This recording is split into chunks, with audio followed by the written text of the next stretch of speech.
Alam mo ba, may kapangyarihan ka para baguhin ang buong buhay mo ngayon. Kung alam mo lang ito noon, baka mas maaga mo nang narating ang pangarap mo. Tayo ay may kakayahan.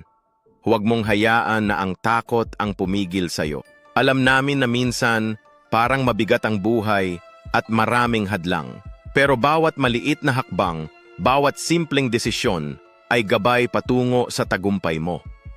Walang imposible sa taong may determinasyon.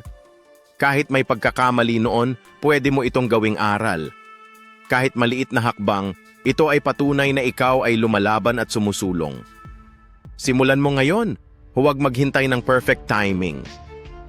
Gumawa ng simpleng plano, laging magtiwala sa sarili, gamitin ang mga aral ng nakaraan bilang lakas, hindi pabigat.